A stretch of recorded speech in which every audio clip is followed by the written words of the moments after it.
Hello Ranjit जी। Hello hi Usha जी, मैंने आपसे कुछ पूछा था। मैंने आपका मैसेज पढ़ा, मैं रिप्लाई नहीं कर पाई, कुछ ना कुछ बिजी चल रही थी।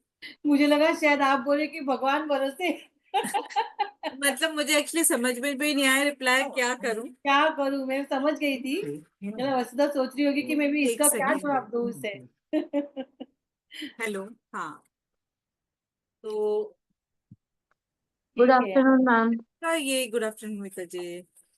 उसका रंजीत जी यही कर सकते कि ना, ज्यादा से ज्यादा ना रटने से ज्यादा ना, जैसे कि कुछ चीजें हाँ, रटनी पड़ेंगी क्योंकि बिल्कुल नया है आप लोग इसमें के तो लिए सब कुछ रटने चीजें, वाला ही है है, ना। पता है। हाँ। एक मिनट, एक सेकंड, मुझे आवाज नहीं आ रही, एक सेकंड, वो ब्लूटूथ कनेक्ट करने दीजिए। हाँ,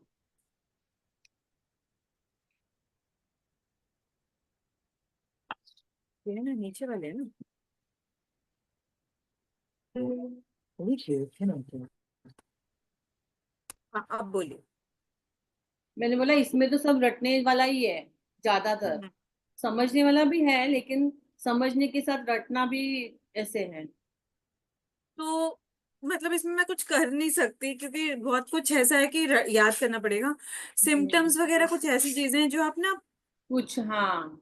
आसपास के अपने, जैसे बहुत सारी बीमारियां हमारे आसपास भी होती हैं, ठीक है होती है। ना।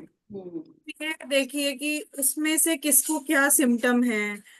अगर ये बीमारी है तो उसको क्या सिम्टम है, तो उस एंगल हाँ, से सोचेंगे ना तो दिमाग वो थोड़ा इजी चलेगा। है। हाँ। और आप ऑब्जेक्टिव वाले क्वेश्चंस पे ज्यादा फोकस करो क्योंकि हाँ, बहुत बड़ा पार्ट क्वेश्चन पेपर हाँ, का उसमें ही ऑब्जेक्टिव। फंसते हैं, उसमें ही फंस जाते हैं। नहीं, पर रिटन डिस्क्रिप्टिव में लिखना के लिए याद करना पड़ेगा, ऑब्जेक्टिव के लिए याद नहीं करना है, समझना है। समझना, हाँ। ऑब्जेक्टिव पे फोकस करेंगे तो मेरे ख्याल से स्कोरिंग होता है। फंसते भी हैं बट स्कोरिंग भी होता है ऑब्जेक्टिव। ऑब्जेक्ट में मुझे अच्छे मार्क मिले थे, खाली इसमें मेरा गड़बड़ हो गया सब। हाँ। ये सब में। हम्म। तो एक्चुअली मीता जी, वो रंजीत जी पूछ रहे थे कि इतना सारा कुछ है कैसे याद करूं तो वो मैं उनको कह हाँ, रही थी क्योंकि बिल्कुल नए नए टर्मिनोलॉजी है। और एक ये भी होता है कि और जैसे कितना मेरा टाइम होता ना सब छोड़ के स्टडी वगैरह सब, तो फिर वो थोड़ा दिमाग में। मेरा सब्जेक्ट ही साइंस था तो मेरे को वो सब, बायो ही मेरा सब्जेक्ट था तो मेरे को वो सब पढ़ा हुआ है। बट हाँ। अगर कोई मुझे अभी नई चीज बोले ना याद करने को, तो वो जो पहले की मेमोरी थी वो अब नहीं है, थोड़ा तो फर्क आता ही है विद एज, तो अच्छा कोई वसुधा, नहीं। अभी ये फास्टिंग के बारे में बोल रहे हैं, तो क्या जरूरी है मतलब करना, या फिर क्योंकि इट्स ऑप्शनल ना, इट्स ऑप्शनल। ऑप्शनल ना। यस, चलो ठीक है। वो इट तो इज नॉट सब पूरे, कंपल्सरी। हाँ, इनफैक्ट वो तो हम सबको, पूरा वाईवीएन एलुमनाई ग्रुप को भी पोस्ट किया है ना सर ने, कोई भी कर सकता है, तो yes it's yes option. Yes. और एक विथ घंटे का। रजिस्टर, हाँ। With registration fees 500 rupees. Per day. या पर, अच्छा तो एक दिन में भी एग्जिट कर सकते हैं, तो इट्स नॉट कंपलसरी, ऐसा कुछ नहीं ठीक है। है ना, अभी एग्जाम का भी प्रेशर है, ऊपर से फास्टिंग करते बैठेंगे तो फिर और नेक्स्ट ईयर कभी कर लेंगे, बाद में कभी। और है क्या, ना। वाईवीएन तो करता ही रहता है हर साल, वो तो साल में उनका एक बार। तो हर साल रहता ही है फास्टिंग का, तो कभी मैं देख। भी अभिषेक को, इनको यही बोल रही थी मैं, एक्चुअली ना उसके तुरंत बाद घर जाना है इनको। मैं हाँ, तो जा रही हूँ पहले ही, इनको तुरंत बाद मैंने कहा फास्टिंग करके, हाँ, फास्टिंग के आगे पीछे क्या खा रहे हो वो भी इम्पोर्टेंट है। मैंने कहा उसके तुरंत बाद होली है, 4 दिन का पूरा फास्ट करके एकदम होली पे घर जाएंगे। और घर पे क्या होता है, अब यहाँ पे हम कंट्रोल कर लेते हैं, घर पे मना नहीं होती है हाँ, वहां कि पे गए जलेबी आ जाओ खाने सब लेके चलेंगे। जाओ। तो मैंने कहा वहां एकदम गुजिया से खाना पड़ेगा। गुजिया। जंप हो जाएगा। एकदम उल्टा हो जाएगा फिर।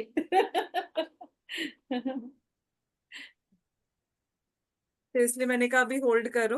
या तो हाँ, मतलब 4 दिन का तो मत करो, करना है तो एक दिन का, मैक्सिमम 2 दिन का करो, क्योंकि 2 दिन से ऊपर का फास्ट है ना तो फिर आगे पीछे बहुत ध्यान रखना पड़ता है क्योंकि ठीक पूरा है। मैंने तो ये डाइजेस्टिव। सोचा कि नेक्स्ट ईयर ही करूंगी। अभी तो इस साल नहीं होगा। इस साल का और ही सब प्रेशर है, उसके बाद आश्रम भी जाना है। फिर मुझे वो भी हाँ। देना है, क्या बोलते हैं अपने को, इन्होंने 13 तारीख को कुछ तो बोला था ना, प्रोजेक्ट असाइनमेंट, असाइनमेंट भी देना है। सर एक्सटेंड कर देंगे डेट। पता नहीं उन लोगों का क्या है। एग्जाम के बाद दिया था हम लोग को शायद 10th में, या मतलब तक एक्सटेंड करा था डेट, तो हमने एग्जाम्स के सबने बाद ही दिया था। हम्म, अच्छा। वसुधा वसुधा जी, मुझे एक बात पूछनी है आपसे। वो जो फास्टिंग करते हैं तो अगर इस साल फास्टिंग किया तो फिर उसमें कुछ गैप लेना पड़ता है क्या? ऐसा कुछ है कि हर महीने भी कर सकते हैं या ऐसा कुछ? वो आप सावन सर से पूछिए कितना, मतलब अगर 4 दिन का फास्ट तो बड़ा नहीं है। 21 दिन का फास्ट कितने गैप के बाद कर सकते हैं, आई डोंट नो। 2 दिन का तो आप कभी भी रिपीट कर सकते हो महीने में, हर मंथली भी कर सकते हैं। 4 दिन का आप सावन सर से पूछेंगे तो ज्यादा बेटर बता आपने पाएंगे। किया था उसका? किया था? नहीं, नहीं, हमारे टाइम पे हुआ ही नहीं था। एक ही दिन का हुआ था, मैक्सिमम 2 दिन का। मैंने नहीं किया था। नहीं किया था। वैसे तो यही है, मतलब जूसेस वगैरह देते हैं जैसे बुक में दिया हुआ है ना? नहीं, ओनली वाटर। Only water. हाँ। 2 दिन तक? फास्ट मतलब वाटर फास्ट। उसका हम्म। नो चाय? चाय चाय का तो कोई सवाल नहीं है। हाँ मनीषा जी, क्या कह रहे हो? पानी का नारियल पानी तक नहीं होगा। आप चाय के। कंपलसरी है क्या ये? नहीं नहीं, इससे ये आप लोग के लिए कंपलसरी नहीं है, ये किसी के लिए भी कंपलसरी। ये तो सर ने इन जनरल स्टार्ट किया है, वाईबीएन ने नया इनिशिएटिव, तो इट्स फॉर ऑल, ओपन जैसे फॉर ऑल। जैसे शंख प्रक्षालन की वर्कशॉप होती है साल में एक बार, हम्म। सूर्य नमस्कार की होती है, अब फास्टिंग की भी होगी। तो it's open for all but it's optional. आप लोग का सिलेबस का पार्ट नहीं है वो। एक्चुअली मनीष। मैंने हेलो कह किया रही हूँ, था हेलो। हाँ हाँ, अच्छा अच्छा, हेलो। दिसंबर। हाँ, क्या कह रहे हैं शर्वरी जी? मैंने दिसंबर में एक बार किया है, सावन सर ने बोला था करने को, तो ओके। मैंने ऑलरेडी किया है। तो फिर से रिपीट मीन्स 2 महीने में ही हो रहा है ना, फिर से रिपीट। टाइम का किया था आपने दिसंबर में? 7 डेज का था वो, लेकिन 7 डेज पानी के ऊपर नहीं था। वो 3 दिन कुछ पानी और बाकी जूस ऐसे 3 दिन ऐसे तक था। पानी में थे आप? पानी तक के ऊपर मतलब थे आप? हाँ हाँ हाँ। वाह। तो आपका नहीं, क्या 3 तक पानी में थे? वही वही मैंने करेक्ट किया कि पानी पे ही आप, मतलब कुछ खाए पिए बगैर, कुछ जूस वगैरह पिए बगैर तो 3 दिन नहीं, निकाल। हो चाय जाता है। चाय वगैरह फास्ट। नहीं। नहीं, हो जाता है एक्चुअली। हमको लगता है क्योंकि हम जब नहीं करते हैं तो लगता है कि बहुत मीन्स डिफिकल्ट है, लेकिन जब रह लेते हैं तो फर्स्ट दिन थोड़ा सा होता है कि क्योंकि आदत नहीं रहती है ना बिल्कुल भी। सेकेंड डे कुछ भी नहीं लगता है, मीन्स सेकेंड डे हम मैनेज हो जाता है, लेकिन थर्ड डे फिर ऐसे लगता है कब फोर्थ डे और आए और फिर हम लोग थोड़ा नारियल पानी पिए। ऐसे लगता है कि थर्ड डे बहुत जल्दी जल्दी खत्म होना चाहिए, ऐसे थोड़ा लगता है। अपना 8 और 9 को तो क्लास भी तो चलेगा ना हमारा, वाईवीएन का, सैटरडे संडे। हम्म। हाँ, तो क्लास आप भी चलेगा। हाँ आप फिर पूछ लो, अगर आपका मन है तो आप सावन सर से पूछ लो, पर मन नहीं है तो नो नीड, मतलब आप लोग के लिए ऑप्शनल है।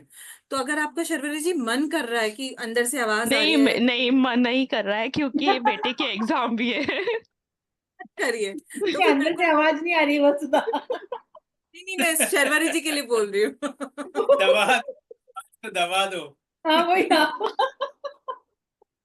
तो और वैसे भी एकदम से डायरेक्ट 4 दिन की जगह ना, स्टार्ट विथ इंटरमिटेंट फास्टिंग की, एटलीस्ट हाँ 12 घंटे की फास्टिंग की, रात को 8 बजे खा लिया, सुबह हाँ, 10 बजे खाइए। सही बात तो है। उतने से स्टार्ट करिए, हम्म, धीरे धीरे उस 1 डे पे लेके जाइए। हम्म, पहले 1 डे 2 डे प्रो हो जाइए, फिर 4 दिन पे जाइए। तो मतलब एक्चुअली हाँ, यहाँ पे भी 1 डे का एग्जिट पॉइंट भी है, मतलब एक दिन में भी किसी को चाहिए तो एक दिन का भी कर सकता है। तो ये क्या है कि फास्ट में मतलब एक सपोर्ट होना चाहिए। अब हम फास्ट रख रहे हैं, घर में सब खा रहे हैं, या हमें ही बनाना पड़ रहा है, तो फिर तो नहीं हो वो सकता। मतलब नहीं। वाईवीएन में क्या है कि आपको वाईवीएन में ही रहना है, ना तो मोबाइल देखना है, ना तो गप्पे मारनी है, जस्ट बैठ के या लेट के बस शांत रहना है। मैम उसमें लिखा है ना, मेडिटेशन है और कुछ रिलीजियस सत्संग बोलते हैं ना जिसको, वैसा कुछ है। हाँ, सत्संग में भी हमें बस सुनना है। तो हाँ हाँ। डोंट हैव टू तो स्पीक मतलब एनीथिंग। उससे पॉजिटिविटी आती है ना? हाँ, तो वो मेरे घर में माहौल तो मिले, बस हाँ। इतना है। मेरे घर में तो बोलेंगे तुझे रखना है रख, मेरे लिए जा जाके राजमा चावल बना। तू भले मत खा, मुझे तो दे। नहीं तो ना। मतलब उन्होंने लिखा है कि मोटिवेशन है, हाँ। उसमें लिखा है मतलब मोटिवेशन। हाँ, सत्संग यस है पर। Sir. Yes sir, you are saying something.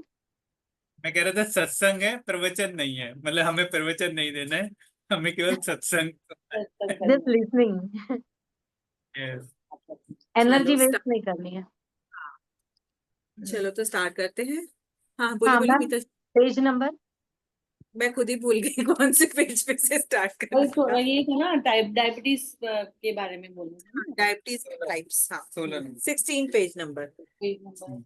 तो कल हमने डायबिटीज इन जनरल पढ़ी थी, तो आज हम डायबिटीज के टाइप्स पढ़ते हैं। एक्चुअली कल भी हमने काफी डिटेल में पढ़ लिया था, तो आज थोड़ा सा और उसे इलेबोरेट करके पढ़ते हैं। तो डायबिटीज 3 तरीके की लिखी हुई है इसमें, ठीक है। तीन, एक तो होती है टाइप 1, एक होती है टाइप 2 और एक होती है गेस्टेशनल, ठीक है। तो मैंने ऑलरेडी टाइप 1 टाइप 2 कल थोड़ा सा बताया था। टाइप 1 क्या होती है, इंसुलिन डिपेंडेंट होती है, ठीक है। याद रख लीजिए, टाइप 1 इंसुलिन डिपेंडेंट, और उसे जुवेनाइल बोलते हैं। जुवेनाइल मतलब छोटा सा बच्चा। तो जिसको इंसुलिन नहीं है बॉडी में, तो मोस्टली बचपन से ही नहीं बन रहा होता है, मतलब यंग एज से ही वो उसके सिम्टम्स शुरू हो जाएंगे।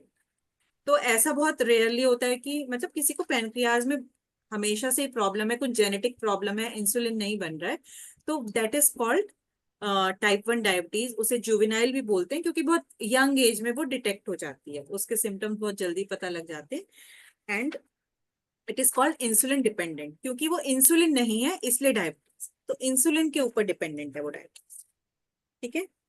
It is also known as explosive disorder. Explosive मतलब अभी इंसुलिन नहीं है तो आप कुछ डाइट से ठीक नहीं कर सकते, उसके लिए इंसुलिन लेना ही पड़ेगा, ठीक है। तो एक्सप्लोसिव मतलब एक, ठीक है, बहुत सारे प्रॉब्लम्स हो जाती है ना उसकी वजह से टाइप 1। तो लिखा है appears before the age of 20, इसीलिए उसे जुवेनाइल बोलते हैं, ठीक है। ऑटो इम्यून डिसीज है, ठीक है। तो ऑटो इम्यून डिसीज भी हो सकती है, जेनेटिक भी हो सकती है कि बचपन से कुछ जेनेटिक प्रॉब्लम है, या फिर आपका इम्यून सिस्टम ने आपके पैनक्रियाज को डिस्ट्रॉय कर दिया जिसकी वजह से इंसुलिन नहीं बन रही है, ठीक है। तो इसका ट्रीटमेंट सिर्फ और सिर्फ यही है, इंसुलिन लेना, ठीक है, इंसुलिन का इंजेक्शन। तो वहां पे आप ये नहीं कह सकते कि अरे मैं योग इंस्ट्रक्टर हूँ, वक्रासन करो और डाइट फॉलो करो, वाटर फास्ट करो, आपका डायबिटीज ठीक हो जाएगा। वहां पे इंसुलिन देना ही पड़ेगा, ठीक है। अच्छा, टाइप 1 में भी इन्होंने एक जुवेनाइल बोली है, एक एडल्ट बोली है, ठीक है। In case of type 2 diabetes, patients after consuming pills for many years and not following pills fail to control and instantly, हाँ। तो एक मोस्टली जो टाइप 1 होती है वो एक्चुअली जुवेनाइल वाली होती है, जो इन्होंने बाद में दी है ना, एडल्ट टाइप 1 डायबिटीज। तो किसी को टाइप 2 डायबिटीज है और वो दवाई लेता जा रहा है, मैं क्या मेटफॉर्मिन बोलते हैं ना शायद उसकी मेडिसिन को, वो लेता जा रहा है, धीरे धीरे उसकी डोज बढ़ रही है और कुछ भी अपना चेंजेस नहीं कर रहा है अपने लाइफस्टाइल में, ना तो कुछ एक्सरसाइज कर रहा है, just he is depending on the medicine, और कुछ कंट्रोल नहीं है। तो धीरे धीरे धीरे धीरे एक एज के बाद उसकी बॉडी में इंसुलिन बनना ही बंद हो जाएगा, क्योंकि इंसुलिन को उसकी बॉडी पहचान ही नहीं रही है ना। इंसुलिन सेल के दरवाजे पे आ रहा है और सेल दरवाजा अपना बंद ही करके बैठ रहा है, ठीक है। तो थोड़ी देर बाद इंसुलिन बोलेगा ना मैं क्यों ही जाऊं उसके दरवाजे पे, होता है ना। ईगो। तो इंसुलिन की भी ईगो आ जाएगी, तो इंसुलिन ने जाना ही बंद कर दिया, तो इंसुलिन धीरे धीरे पैनक्रियास प्रोड्यूस करना ही बंद कर देंगे। तो वो टाइप 2 डायबिटीज एक एज, एक टाइम के बाद टाइप 1 में कन्वर्ट हो सकती है।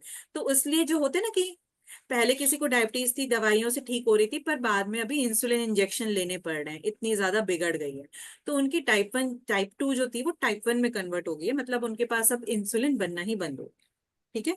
But that is a worst case scenario, बहुत होते भी हैं ऐसे केसेस, बट मोस्टली लोगों की कंट्रोल्ड में रहती है विद मेडिसिन, इंसुलिन लेने की जरूरत बहुत ही रेयरली पड़ती है ऐसे केस। अभी तो टाइप 1 थी मतलब इंसुलिन नहीं है बॉडी, टाइप 1 मतलब बॉडी में इंसुलिन नहीं है। टाइप 2, टाइप 2 होती है नॉन इंसुलिन डिपेंडेंट, या फिर इंसुलिन इंडिपेंडेंट भी बोलते हैं उसे, ठीक है, एक ही बात है, ठीक है। तो इसमें, और इसे बोलते हैं मैच्योरिटी ऑनसेट डायबिटीज। वो थी जुवेनाइल, बचपन से ही या फिर मतलब 20 ईयर्स की एज तक ही पता चल जाती है। टाइप 2 जो होती है मैच्योरिटी, विद एज धीरे धीरे आपकी लाइफस्टाइल से, आपके अनहेल्दी हैबिट से धीरे धीरे आपकी जो बॉडी है इंसुलिन रेजिस्टेंट होने लगती है।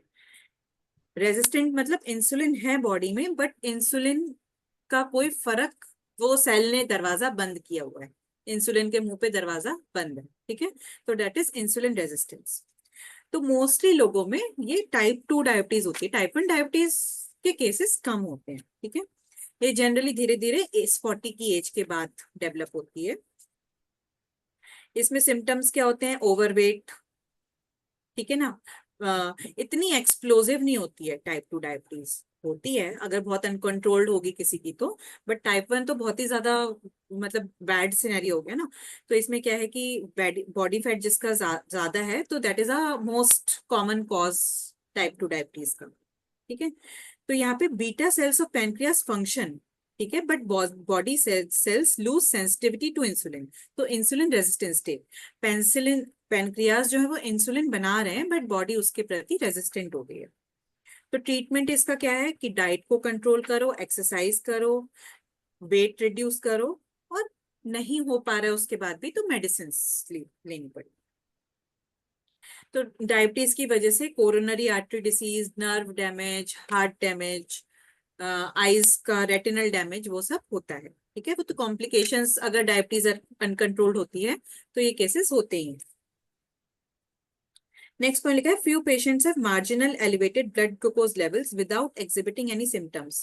Such disorder is called impaired glucose tolerance. It is metabolic syndrome. Persons have fat deposition in the abdominal area and are prone to cardiac problems at later age.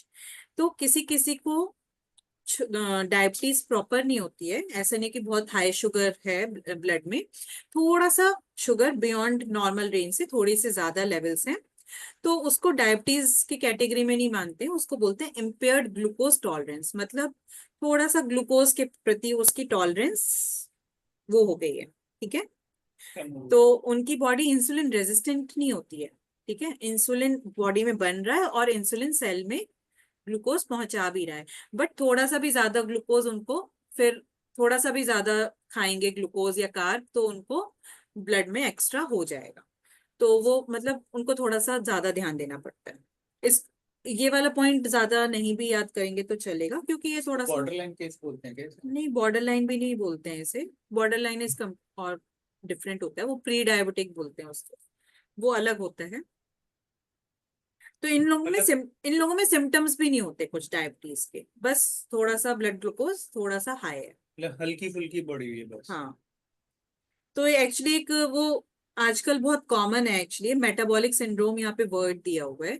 तो metabolic syndrome ये आजकल जो sitting job वाले जो ज्यादा लोगों का job रहता है ना, उन लोगों में बहुत प्रिविलेंट है कि डाइट वाइट सही है, एक्सरसाइज भी सही है, फिर भी मतलब ब्लड ग्लूकोज थोड़ा हाई रहता है, थोड़ा बीपी थोड़ा हाई रहता है, थोड़ा कोलेस्ट्रॉल थोड़ा हाई रहता है, तो दैट इज मेटाबॉलिक सिंड्रोम, मतलब बहुत सारी मेटाबॉलिक प्रॉब्लम्स एक साथ, तो उसे बोलते हैं मेटाबॉलिक सिंड्रोम। तो ये आजकल की जो सिटिंग लाइफस्टाइल है और सिडेंट्री लाइफस्टाइल है उसकी वजह से थोड़ा कॉमन हो गया है, तो इसकी वजह से कार्डियक प्रॉब्लम्स होने के चांसेस रहते हैं, ठीक है। तो अभी हमने पढ़ी टाइप 1 डायबिटीज, टाइप 2, एक होती है गेस्टेशनल डायबिटीज। गेस्टेशनल यानी कि प्रेगनेंसी के टाइम पे बहुत सारे लोगों को डायबिटीज हो जाती है, बहुत सारी लेडीज को, लोगों को मतलब ओनली लेडीज को, तो और वो डिलीवरी के बाद अपने आप ठीक भी हो जाती है, तो उन्हें थोड़ा सा ध्यान रखना पड़ता है प्रेगनेंसी के टाइम पे, तो that is also again, but उनके अंदर चांसेस होते हैं कि वो बड़े होके आफ्टर एज, एडल्ट एज में उनको डायबिटीज होने के चांसेस रहते हैं, जिसको गेस्टेशनल डायबिटीज प्रेगनेंसी में थी। मतलब उन लेडीज को एक एज के बाद होने के चांसेस हैं। हाँ, ठीक है। तो डायबिटीज का ट्रीटमेंट क्या है? अगर टाइप 2 है, गेस्टेशनल है, तो टैबलेट्स, लाइफस्टाइल चेंजेस, मेडिकेशन, और अगर टाइप 1 है या फिर टाइप 2 बहुत ज्यादा बढ़ गई है, बहुत एडवांस स्टेज पे, तो इंसुलिन लेना पड़ सकता है। तो लाइफस्टाइल मॉडिफिकेशन सबसे बेस्ट है, पहले उससे ठीक करना चाहिए। एक क्वेश्चन है यहाँ पे, जब प्रेग्नेंट वुमन को होती है डायबिटीज तो उसके बच्चे को मीन्स क्या इफेक्ट करता है, कुछ करता है कि नहीं? नहीं, बच्चे को इफेक्ट करेगा अगर ब्लड में शुगर ज्यादा रहेगी, तो वो तो डॉक्टर टेस्ट करते ही हैं, इसलिए मेडिसिन वगैरह देते ही हैं ठीक करने के लिए, कंट्रोल करने के लिए। नहीं, फिर आप जो बोल रहे थे फर्स्ट वाला है टाइप 1, अगर प्रेग्नेंट वुमन को अगर वो होता है तो उसके बच्चे को मीन्स टाइप 1 डायबिटीज होने के चांसेस है कि नहीं? वैसा कुछ उसका कोई लिंक नहीं है। नहीं है ना? ओके।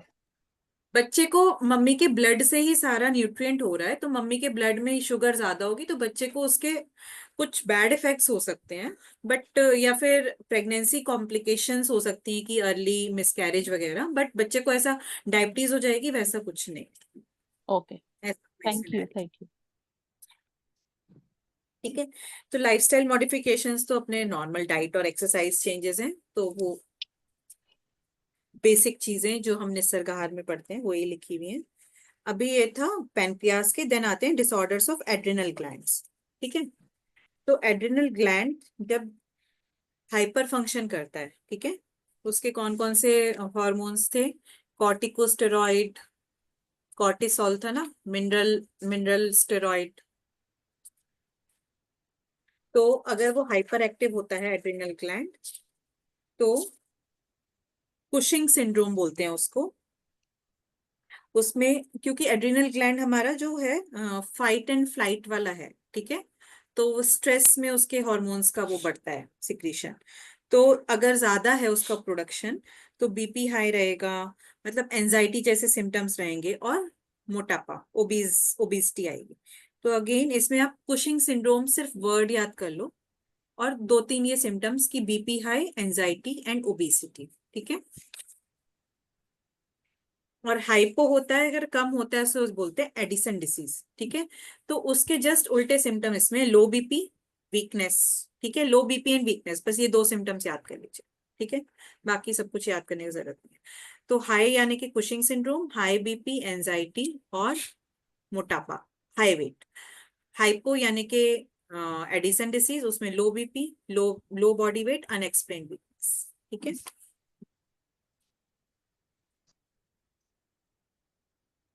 अब यहाँ पे again stress and health, general stress syndrome लिखा है, इसमें एक बार देख लेते हैं, सच इसमें कुछ याद करने जैसा नहीं है।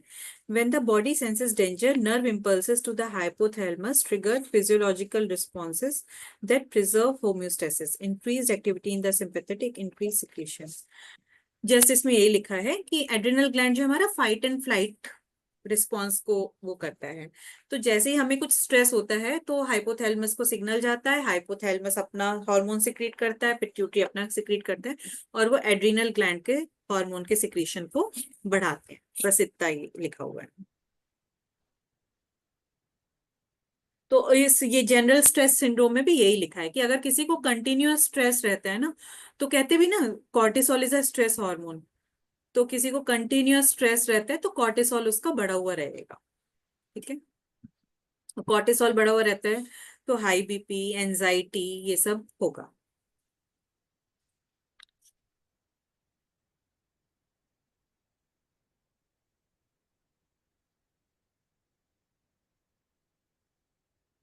Now nervous system stimulation regulation.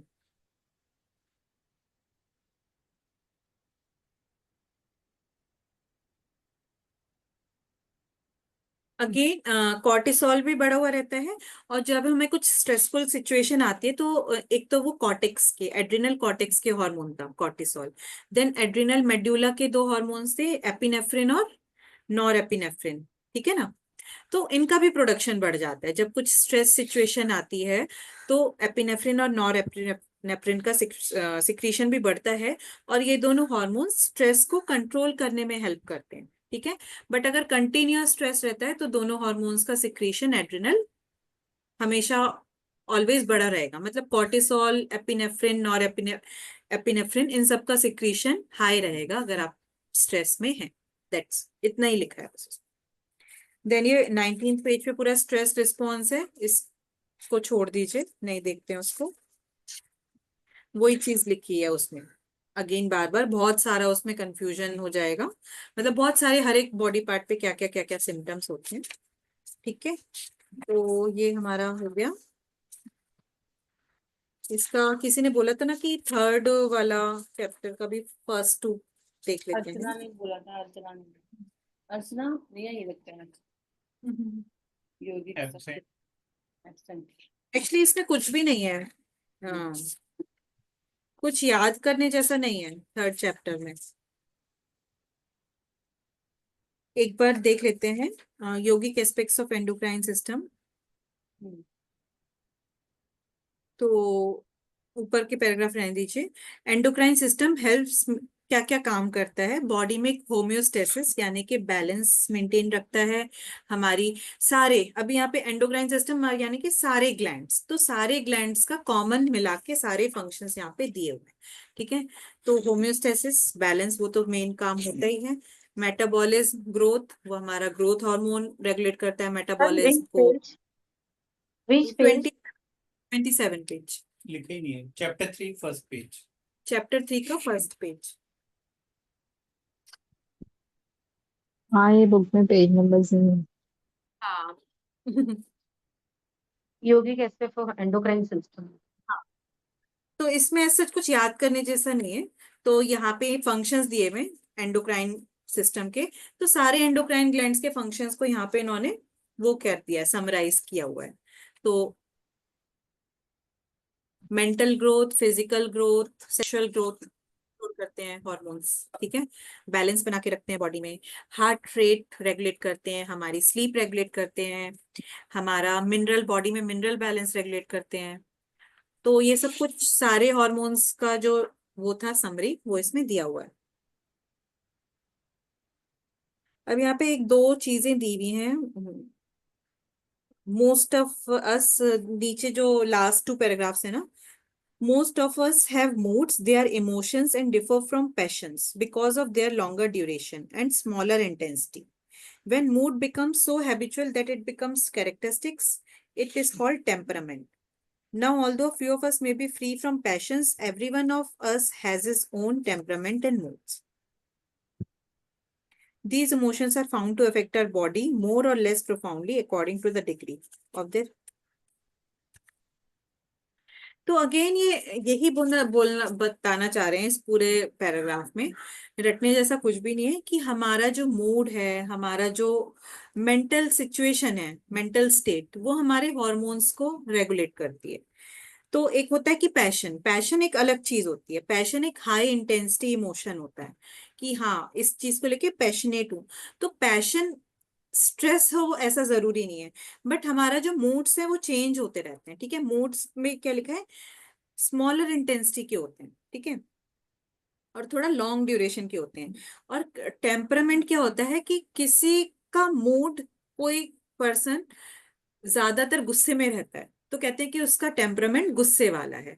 कोई व्यक्ति गुस्सा होता है पर मोस्ट ऑफ द टाइम वो खुश मिजाज रहता है, तो उसका टेम्परामेंट क्या बोलेंगे? खुश मिजाज टेम्परामेंट है। तो टेम्परामेंट मतलब जो व्यक्ति का एक प्रीडोमिनेंट मूड होता है उसको वो उसका टेम्परामेंट बोलते हैं। ठीक है, तो हर एक के अंदर कुछ ना कुछ टेम्परामेंट होता है और वो उसका के हॉर्मोन्स को डिफाइन करता है कि उस व्यक्ति में किस टाइप का हॉर्मोन्स का बैलेंस होगा। तो अगेन नेक्स्ट पेज पे आ जाइए। उधर भी कुछ ऐसा कुछ खास नहीं है, मतलब these are all just philosophical things या साइकोलॉजिकल चीजें हैं।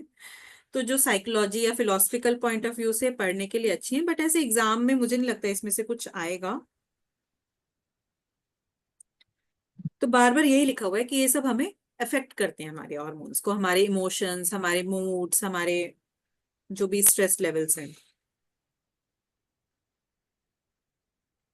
तो एक बार फिर भी अगर मतलब बाय चांस आ जाए तो हमें पता होना चाहिए मूड क्या होता है, टेम्परामेंट क्या होता है, पैशन क्या होता है।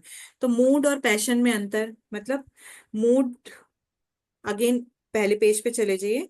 मूड लिखा है लॉन्गर ड्यूरेशन के होते हैं, स्मॉल इंटेंसिटी के होते हैं। और वही मूड अगर किसी का एक प्रीडोमिनेंट मूड रहता है उसी को टेम्परामेंट बोलते हैं।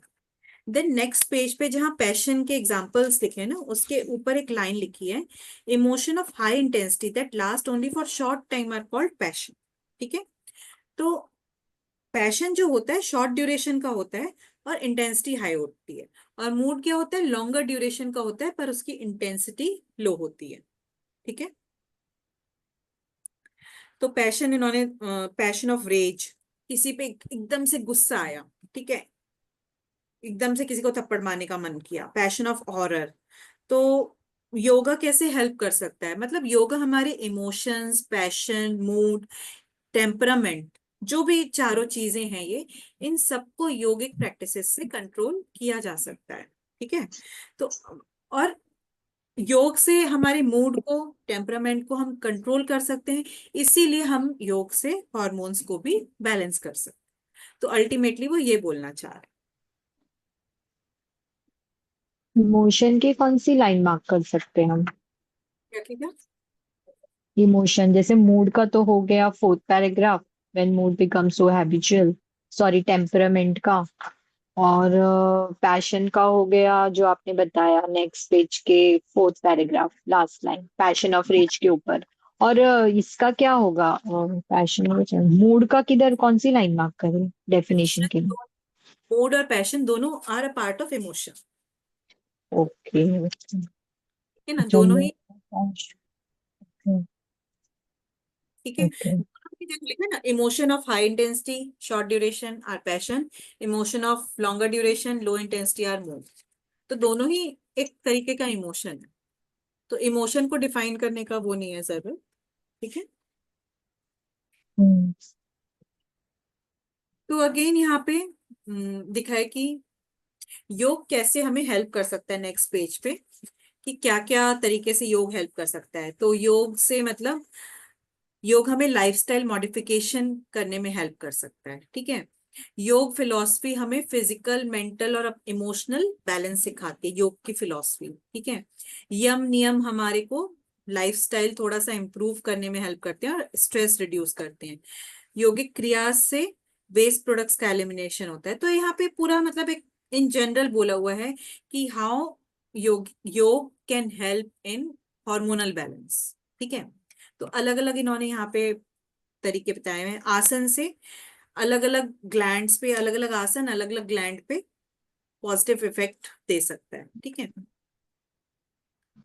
प्राणायाम से अगेन हमारा जो है हमारे पिट्यूटरी पे कंट्रोल करता है, हमारी नाड़ियों को शुद्धि करता है। तो प्राणायाम का डायरेक्ट बेनिफिट हमारे पिट्यूटरी और हाइपोथैलेमस पे जाता है। और तो ओवरऑल हमारे सारा ही हार्मोनल ग्लैंड्स जो है वो कंट्रोल करता है प्राणायाम, मतलब बैलेंस स्टेट में रखता है।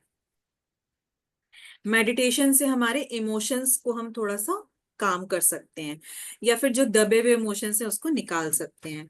रिलैक्सेशन आसन्स, तो ये सारा उन्होंने योगिक प्रैक्टिसेस को एक समराइज किया हुआ है कि योगिक एस्पेक्ट से कैसे हम एंडोक्राइनोलॉजी में हेल्प कर सकता है। तो ये कुछ रटने जैसा नहीं, ये सब हम अपने मन से भी लिख सकते हैं। ठीक है ना, इसमें कुछ भी रटने जैसा नहीं है, जस्ट समझने जैसा है। अगर आ जाए कि हाँ, हाउ योग can help in the better health of endocrine system, तो ये हम लिख सकते हैं। मन से पासिंग मार्क्स तो मिल ही जाएंगे। ये पासिंग मन से क्या मतलब, ये सब कुछ ऐसे रटने जैसा तो नहीं है ना, खुद ही से हम लिख सकते हैं ना। मेडिटेशन हम लिख सकते हैं, चैतन्य आसन लिख सकते हैं, आसन के बारे में लिख सकते हैं कि वक्रासन से पैनक्रियास पे, और कोई आसन, बहुत कम आसन ऐसे होते हैं जो पैनक्रियास तक को स्टिमुलेट करें। तो वक्रासन, कोई कोई आसन ही ऐसा होता है जो पैनक्रियास को स्टिमुलेट करता है। वज्रासन योग मुद्रा, दैट हाँ, इज वो पैनक्रियास को नहीं, वो तो हमारे गोनैड्स को करती है ना। ओके। Lower abdomen. तो अर्ध मत्स्येंद्रासन ऐसा कुछ है, वक्र राइट? वक्र वक्रासन, चक्रासन। ट्विस्टिंग आ गया ना, अर्ध मत्स्येंद्रासन। मस्तेंद्र आसन। हाँ, तो जो भी ट्विस्टिंग वाले हैं वो पैनक्रियास को स्टिमुलेट करते हैं। अब जैसे जहां पे भी लोअर एब्डोमेन पे प्रेशर पड़ रहा है, जैसे कि वज्रासन योग मुद्रा, वो हमारे गोनैड्स को स्टिमुलेट करते हैं, गोनैड्स की हेल्थ को इम्प्रूव करते हैं। जहां पे भी यहाँ पे स्ट्रेच या कंप्रेशन आ रहा है, भुजंगासन, मत्स्यासन, वहां पे थायराइड का और पैराथायराइड का इम्प्रूव हो रहा है। और जो हम प्राणायाम कर रहे हैं वो हमारा पिट्यूटरी को बैलेंस कर रहा है। ठीक है, पिट्यूटरी और हाइपोथैलेमस को। और तिर्यक पिट्यूटरी, भुजंगासन मैम, तिर्यक भुजंगासन में दोनों हो सकता है ना?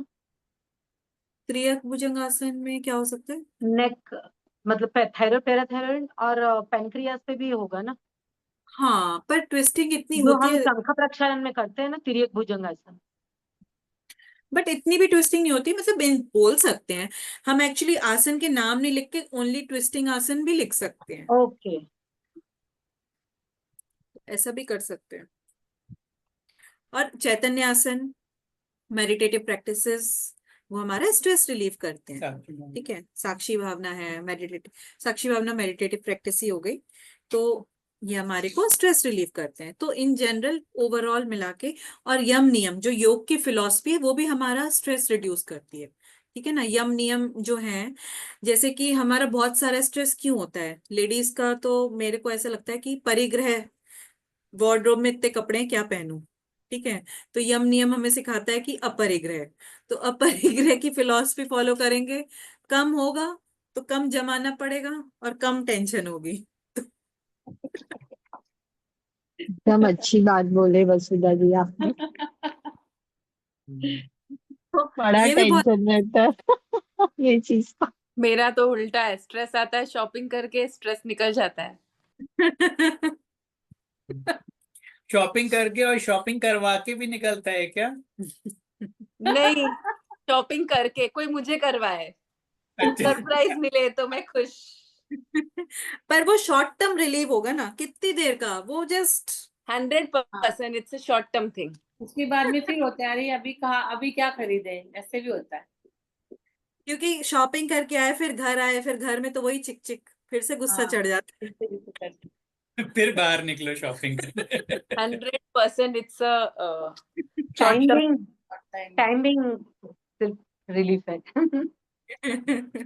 और ना ऑनलाइन शॉपिंग में भी स्ट्रेस रिलीव नहीं होता, बाहर जाके ही करने से होता है, Yes, ऐसा मुझे लगता हाँ, है। 100%।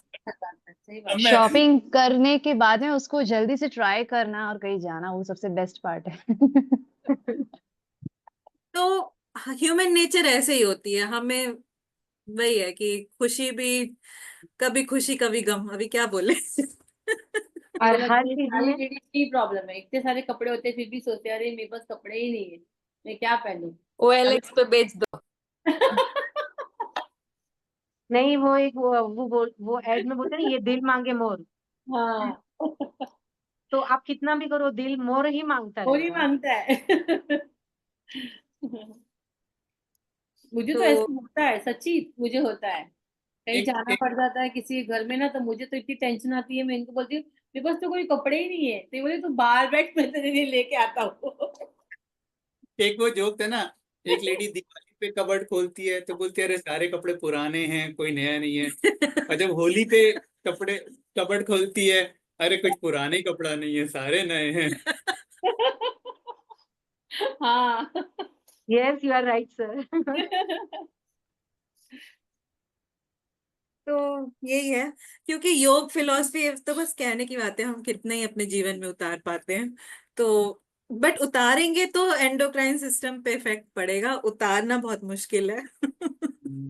आज ना यम नियम पे ना एक बड़ी अच्छी बात बताता हूँ।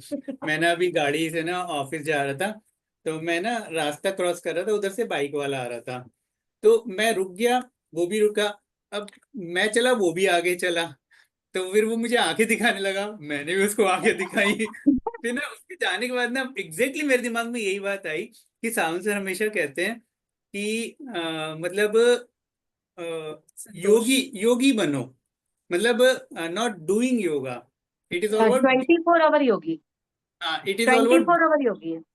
या बीइंग योगा। हाँ, 24 आवर योगी।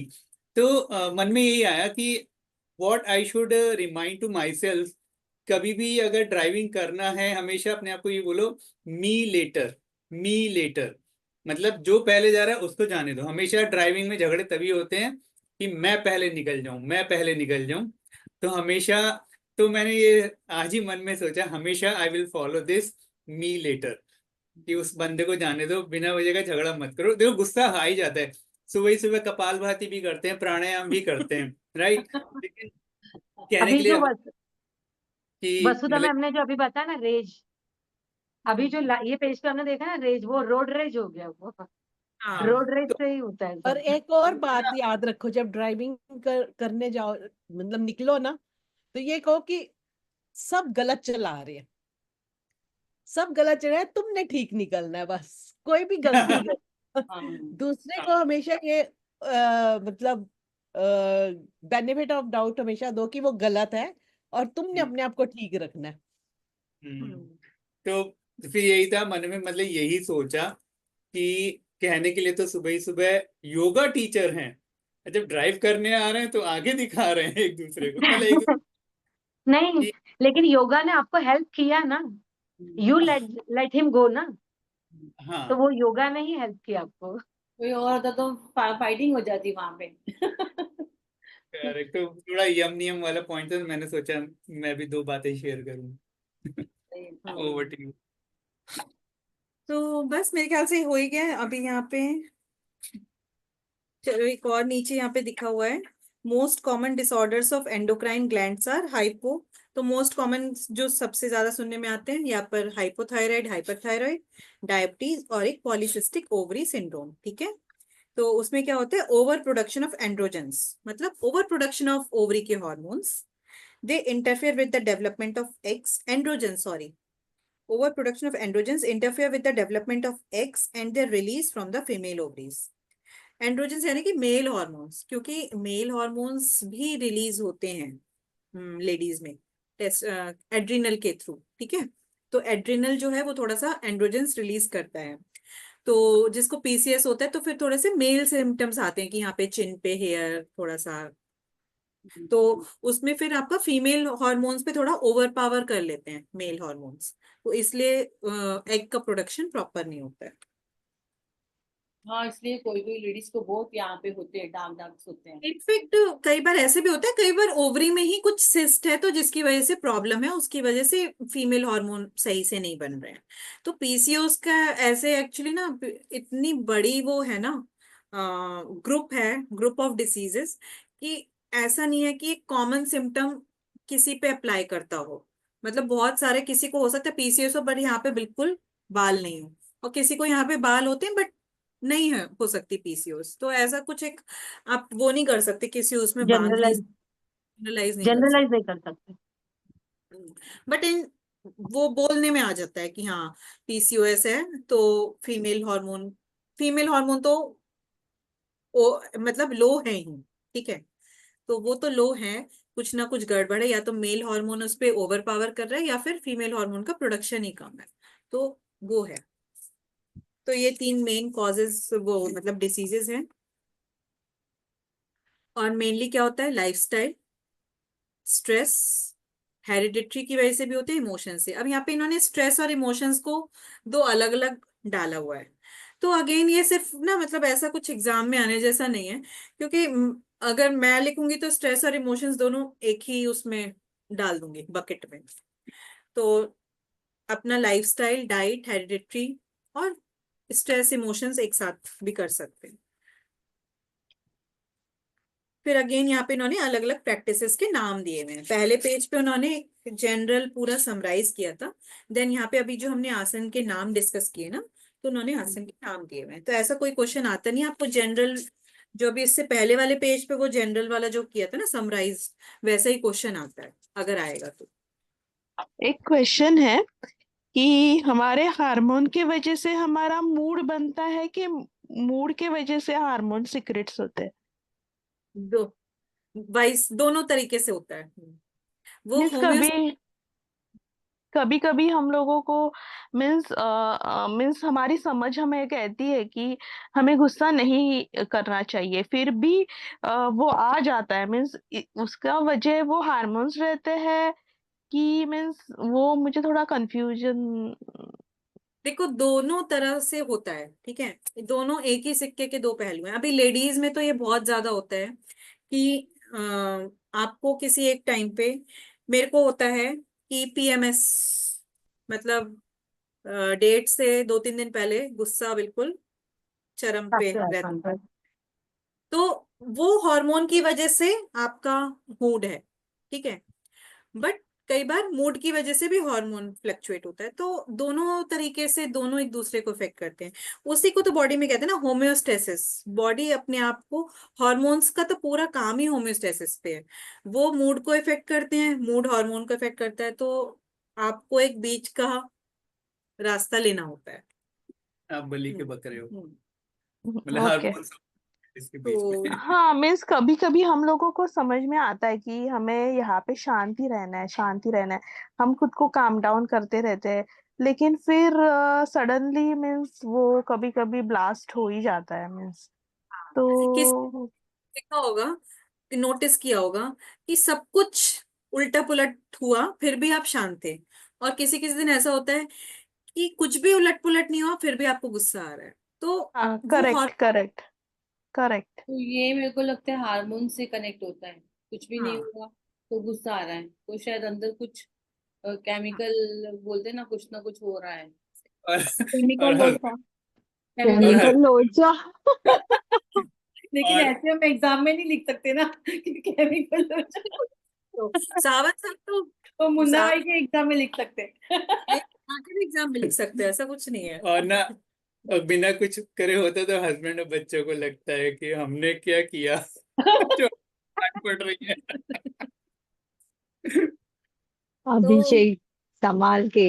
अरे नहीं, सबका वही हाल होगा, सबके घरों में वही हाल होगा। यहाँ पे अलग।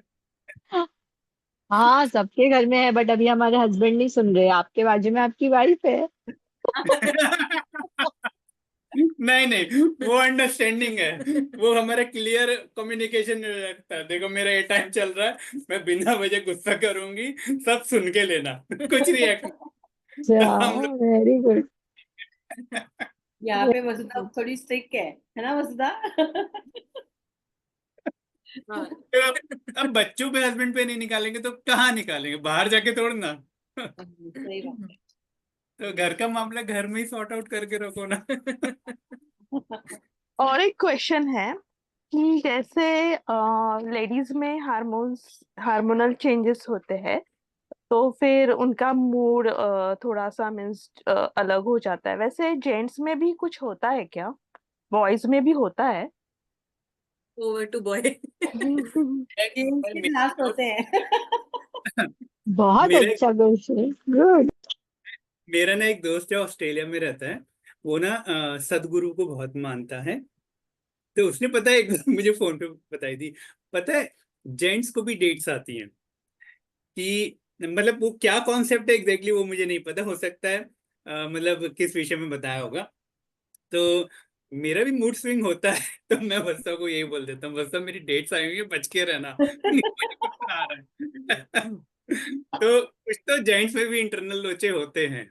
क्या नहीं साइंस है वो नहीं पता मुझे। नहीं, मुझे क्वेश्चन ये है कि मीन्स मैं अभी हमारा ये टॉपिक है इसलिए पूछ रही हूँ। हाँ मीन्स कि कभी कभी क्या होता है कि बॉयज भी कभी कभी बहुत हाइपर हो जाता है, क्योंकि उनका मीन्स नेचर वैसा नहीं रहता है, लेकिन सडन एज के टाइम पे मीन्स वो थोड़े से हाइपर हो जाते हैं। फिर मीन्स बाकी के लोग ऐसे बोलते हैं ना, इनकी अभी एज हो गई है, तो वो एक पीरियड रहता है उसमें ही वो थोड़े से गुस्सैल हो जाते हैं, लेकिन बाद में जैसे उनका जैसे स्वभाव रहता है पहले वाला, तो बाद में वो थोड़े साल के बाद फिर से वो नॉर्मल हो जाते हैं। मीन जैसे लेडीज में एक 45-50 तक एक रहता है कि वो सब बहुत चेंजेस रहते हैं। वैसे बॉयज में कुछ रहता है क्या ऐसे? होता हाँ है। एक्चुअली रहता है। मैंने एक बार एक काउंसलर से बात की थी, क्योंकि मुझे बेटा भी है बेटी भी है। तो वो बोली कि लड़कियां बता सकती है मेरा पीरियड्स है, मेरा मूड ये है, लेकिन लड़के है बता नहीं सकते। लेकिन उनमें भी वो पीरियड आता है जो हमारा मतलब जैसे मेंसेस का पीरियड रहता है, वही पीरियड उनके भी साथ रहता है, लेकिन वो सिम्टम्स नहीं रहते। फिर वो चिड़चिड़ापन और ये सब अलग सिम्टम्स दिखते हैं उनके। वो शांत रहेंगे वो। हाँ, तो वो डेफिनेटली होता है। हाँ तो जैसे हमारा भी एक होता है ना कि पीरियड से ओव्यूलेशन के टाइम पे एस्ट्रोजन हाई होता है, देन एस्ट्रोजन डाउन होता है, फिर प्रोजेस्टेरॉन हाई होता है। ऐसे बॉयज का टेस्टोस्टेरॉन ही है, जैसे अभी जैस्मिन ने बोला, तो उनका भी टेस्टोस्टेरॉन ऊपर नीचे होता है। तो वो मूड पे डिपेंडेंट भी हो सकता है, या फिर मूड टेस्टोस्टेरोन डिपेंडेंट मूड भी हो सकता है, अगेन जैसे हाँ लेडीज। मतलब सिम्टम्स ये ऐसे दिखते हैं। और इनफैक्ट अब हमारा मेनापॉज वगैरह हम लोग मतलब लेडीज बहुत ये करती है, मेनापॉज है ये है वो है, लेकिन वो ही सेम इश्यूज जेंट्स में भी रहते हैं। लेकिन वो ही उनके सिम्टम्स अलग रहेंगे, वो दिखा नहीं सकते या। तो वो सब उनके भी हार्मोन्स के साथ सेम होता रहता है। देखो कितने मासूम होते हैं जेंट्स, बेचारे बता ही नहीं हाँ सकते। यस। नहीं, सब मैंने जो पढ़ाई करी है उसके हिसाब से है कि मेन को भी होता है, मगर साइकिल्स फिक्स नहीं होते उनका। हाँ डिपेंडेंट ऑन मतलब स्ट्रेस लेवल्स कितने हैं उनके लाइफ में उस टाइम पे, और नींद कितनी पूरी नहीं हुई है, उसके बेसिस पे होते हैं। उसे कहते हैं इरिटेबल मेल सिंड्रोम। जैसे हमारा पीएमएस होता है, उनका आईएमएस होता है। और उनका वैसे टेस्टोस्टेरोन का साइकिल डेली होता है, मॉर्निंग में ज्यादा होता है, इवनिंग में कम, ऐसा वो तो डेली का होता है, मगर उससे मूड पे इतना इफेक्ट नहीं होता है। ओके। तो क्योंकि क्यों हमको हमारे पता है, हम उनको समझते नहीं है ना, हम उनको बोलते हैं कि क्या चिड़चिड़ लगा रखी है। जैसे हमको आता है तो हम बोलते नहीं भी हमारा ऐसा टाइम चल रहा है, तो उनको तो हम समझते ही नहीं है कि हाँ भाई ये तो चिड़चिड़ ही कर रहा है बंदा, झगड़े के मूड में है या ऐसे बोल रहा है और ना, ये ऐसे बोलते हैं। और और ये भी कहते हैं अरे इनका तो रोज का है। खुद का है, हाँ ऐसे भी बोल देते हैं, क्योंकि पता नहीं है ना। अभी पता होगा हाँ, तो हम समझ के लेंगे भी हाँ इसका भी वो पीरियड चल रहा है। नहीं प्रीति एक्चुअली मालूम होना चाहिए, क्योंकि हाँ मेरे घर पे तो मेरे 2 बेटे और मेरे हस्बैंड है, तो बीच हाँ में मैं, तो मुझे कभी कभी ये क्वेश्चन बहुत मीन्स आता है कि अभी तो मीन्स तीनों ही शांत है, लेकिन कभी कभी ऐसा हो जाता है कि मुझे समझ में नहीं आता है कि ये अभी मुझे क्या करना चाहिए, तो इसीलिए ये नॉलेज भी होना चाहिए। हाँ Preeti, thank you for adding this information कि हाँ हमें तो सही बात information। है, हमको पता चल गया ना नहीं, ऐसा मैंने है। तो एक काउंसलर से ही बात की थी, क्योंकि मुझे भी वो जानना था, इसीलिए तो मुझे भी हाँ। ऐसा मुझे मेरा भी बेटा है और हम्म, और बच्चों का तो डेली का ही है, मतलब because they are in the phase of teenage ना, तो वो एडोलेसेंस हाँ में उनका तो डेली का ही, क्योंकि दे आर नॉट वो used to pubic period testosterone में गोइंग भी अप एंड डाउन। चेंजेस होते हैं, बराबर। हाँ। मेरा भी बेटा है तो वो भी थोड़ा थोड़ा कभी कभी हाँ। समझता बोलता है, तो मुझे लगता है कि इतना तो गुस्सा क्यों आ रहा है, तो अभी मतलब हम समझ जाएंगे कि हाँ भी ऐसा भी है कुछ। हाँ। कभी कभी और एनर्जी लो रहती है थोड़ी, हाँ। मतलब वो एक्टिव नहीं रहते, तो भी मतलब उन्होंने बोला था ऐसे कभी बोलना मत कि नहीं अभी एक्सरसाइज करना ही है। वो 2-3 दिन ऐसे बोलता था नहीं मैं अभी आज कुछ नहीं, साइकिलिंग भी नहीं करूंगा, ऐसे डाउन रहते हैं, तो वो समझ जाना चाहिए हम लोगों को, उनको फोर्स नहीं करना चाहिए। हाँ। और सेम चीज इज विद 40+, क्योंकि 40+ में यस भी टेस्टोस्टेरोन कम होता है, तो उनको भी मूड मूड इफेक्ट होते हैं। यस तो yes. That is specially for अभिषेक।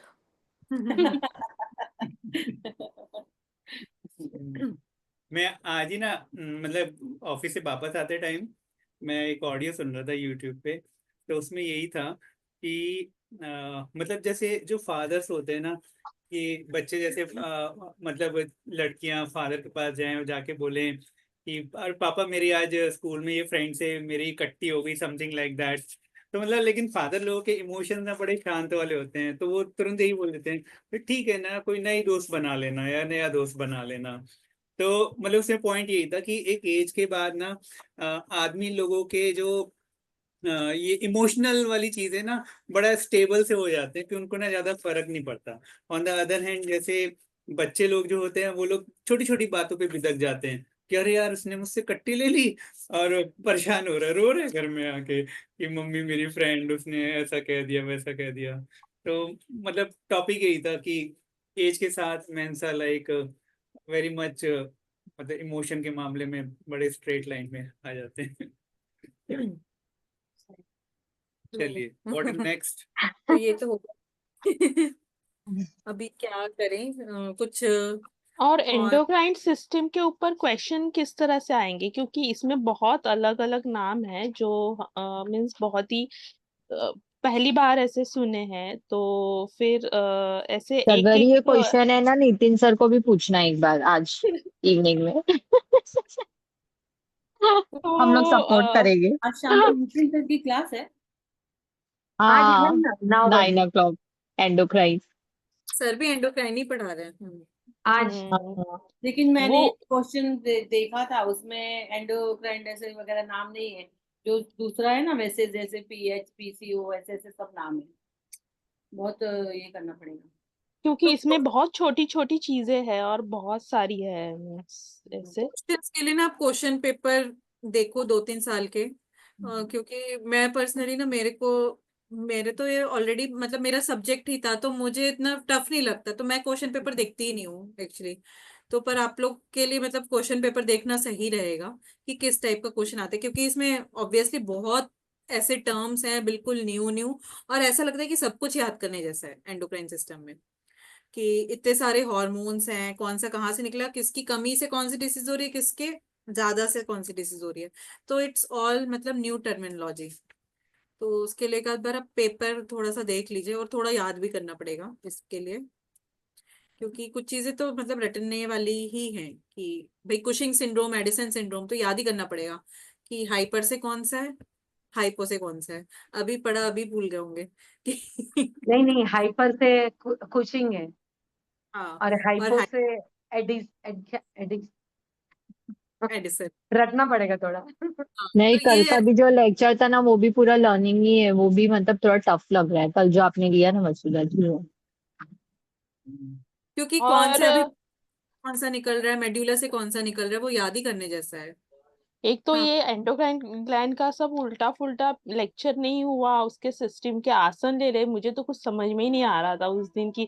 मुझे ऐसा नहीं लग रहा था मैंने लेक्चर ही मिस कर दिया है, मुझे और टेंशन हो गई और नहीं, कुछ सुनिए भी। ना मैम, कैसा है ना, कल वो प्रैक्टिस है ना, एंडोक्राइन सिस्टम प्रैक्टिस कल है, इसलिए शायद आज सर लेक्चर ले रहे हैं।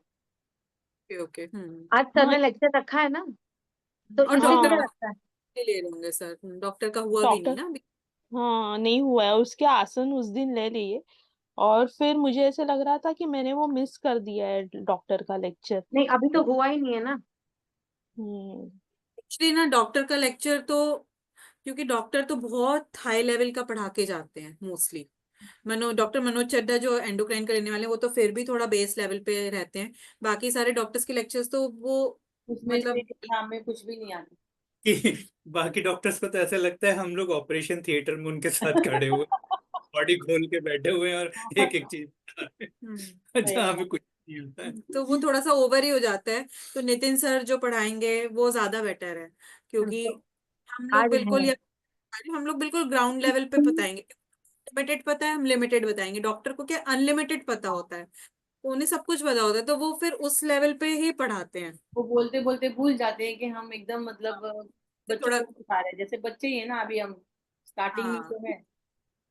मैम आपके वक्त डॉक्टर मनोज चड्डा थे क्या, एंडोक्रिनोलॉजिस्ट के लिए? हाँ मतलब वो हाँ सिखाता है क्या? तो हाँ, हमारे मतलब टाइमिंग में हो रहा है, ही कम्स हाँ, एज अ लेक्चरर। उन्हीं के लिखा हुआ है शेड्यूल में, उन्हीं का नाम लिखा हुआ है, मैंने उन्हीं ये का देखा। नाम है, लेकिन मैं वो छेड़ा है, छेड़ा। बिकॉज छेड़ा, या ही इज माय छेड़ा दैट्स नॉट चड्डा। नहीं नहीं, इस हमारे गुजराती बाजू में। में है ना, हाँ, चड्ढा ही होप एंड केयर। हमारे बाजू में ही है ओपन केयर। है अच्छा। तो कल क्या ले रहे हो वसुधा? कल नहीं, अभी मंडे लेंगे मंडे ना? प्रोडक्टिव। रिप्रोडक्टिव वाला कर लेंगे फिर। हाँ, ठीक ओके है। Ma'am, thank you ma'am. Use हाँ, करके। सर आज एक हाथ टॉपिक ऐसे ऑप्शन के लिए नहीं छोड़ सकते, मीन्स पूरा एंडोक्राइन क्लाइंट से छोड़ दिया ऐसे। नहीं, ऐसा बाकी नहीं के है पर दिन नहीं, अभी शर्वरी अगर यू विल से दैट तो हम लोग क्या बोलेंगे? हाँ, पता है शर्वरी का कितना कुछ तो इनाम मिला था ना शर्वरी को इसमें लास्ट मिड। ईयर टीटीएस में फर्स्ट आई है। हाँ, और नहीं ना नहीं लेकिन लेकिन वो कुछ भी हो, मीन्स अभी वो कंसेप्ट मेरे क्लियर थे, लेकिन ये मीन्स बायोलॉजी मीन्स कुछ नहीं है, मीन्स मेरा कॉमर्स था तो बायोलॉजी से कुछ रिश्ता नहीं है मेरा। हो जाएगा कोई नहीं। अभी ये एक ही बार पढ़ा ना, एक दो बार इसका रीडिंग करेंगे, हो जाएंगे, छोड़ो मत। बेसिक बेसिक तो याद रखो। मैम मिड टर्म में जो पेपर था ना, तो उसमें कैसा था कि सब सिस्टम लिए थे उन्होंने क्वेश्चन में, सबके क्वेश्चन थे। और फॉर एग्जाम्पल अभी एंडोक्राइन है ना, तो एंडोक्राइन में ही ऑप्शन था। हम्म। मीन्स यू कैन हाँ, not avoid any system, actually हाँ, यू हमारे टाइम हैव में। To study all the systems, no options are there. लेकिन सब बातों की एक बात, पास तो हम सारे हो ही जाएंगे, ठीक है, डोंट वरी। तुम्हारे मुंह नहीं, में लेकिन अभी ये सब यंग पर लोग ऐसा बोले तो हमारा क्या होगा? मेरी तो बेटी 25 साल की है। कोई नहीं सब। पूनम जी आपके मुंह में भी घी शक्कर। पूनम जी क्या कह रही है पूनम अच्छा, जी का मन है, निकल पूनम जी निकल रही गई। है ना अभी पर मैंने सारे तो ऐसी सिस्टम। कोई बात नहीं बोली। तुमने इतनी अच्छी बात बोली कि सब पास हो जाएंगे, मैंने कहा हो जाएंगे हो नहीं जाएंगे। मतलब हमने तो पढ़ाई बहुत पहले छोड़ दी है, लिखना बहुत सालों से छोड़ दिया है, तो भी पूनम कर जी रहे हैं हम लोग। पूनम जी की बेटी तो 40 साल से भी ऊपर है। उस दिन सर उसको पूछ रहे थे प्रीति को, तुम्हारी शादी हुई है ना? प्रीति हुई है, यस कर रही है। प्रीति सच में 40 साल से छोटे से लगते हो। लगती नहीं है, हाँ हाँ वो बिल्कुल जैसे शादी ही नहीं हुई है, बेबी भी जूम जूम पे फिल्टर ऑन है, फिल्टर ऑन किए हुए हैं सारे। ऐसा नहीं है, फेस टू फेस भी देखा है उस दिन।